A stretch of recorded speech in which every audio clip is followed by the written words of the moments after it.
mình giới thiệu với Nam về bài B9 nha, bài B9 cloud và bắt cút. Vì bắt cút như thế này cũng được đúng không? Nó chơi trong công nghệ vườn phút hoặc là vô hiệu quả thì cũng được hết. Ok, giờ chưa biết đâu là phương thức đầu tiên là nhập bài cái đó, nhập bài dùng trên tra. Bây giờ là bạn cùng tắt nguồn giảm năng lượng monotone. Rồi nó tắt như thế này, giảm về giảm năng lượng thôi.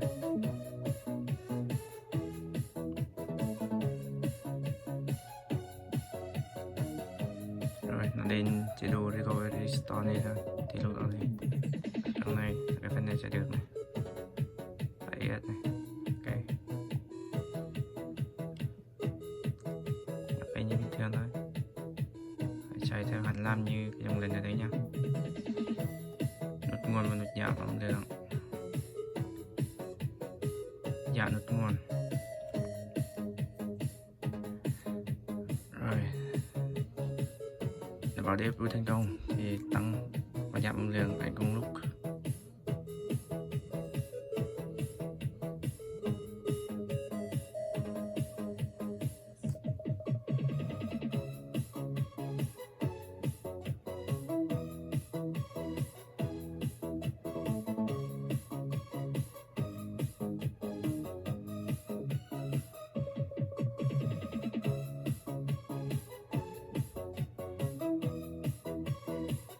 Đó, trên màn hình nó báo động thì bạn thả ra không? Trong này ok, trong đó thì ngồi tắt, bởi vì bản 13.4 thì phải dùng Mina đấy,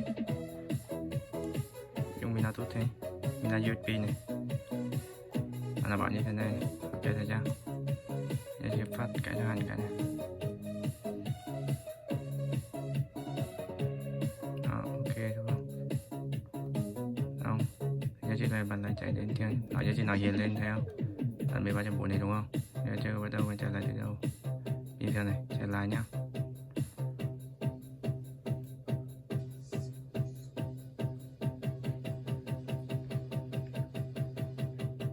Đây như thế này cũng được, nguồn và giảm năng lượng,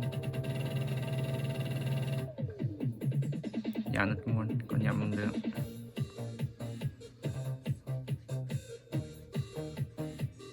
Đây là bảo ok thì thả ra để cho tự nhiên.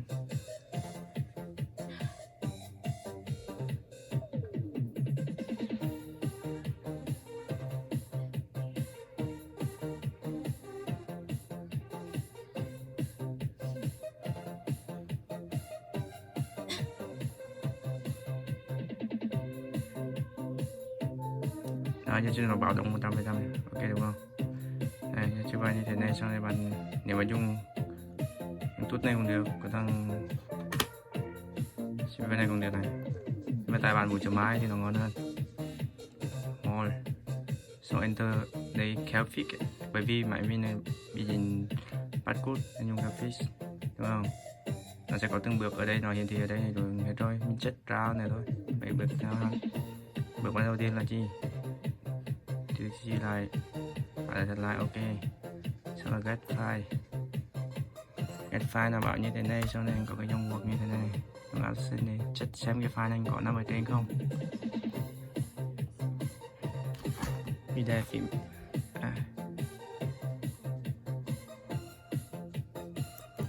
Có timer. Kiểm tra.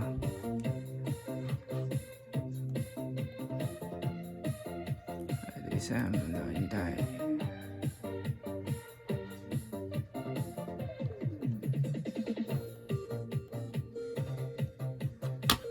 Chạy đây đó. Đây. Lên camera nha. Enter đúng không? Anh có hiện này. Sai này.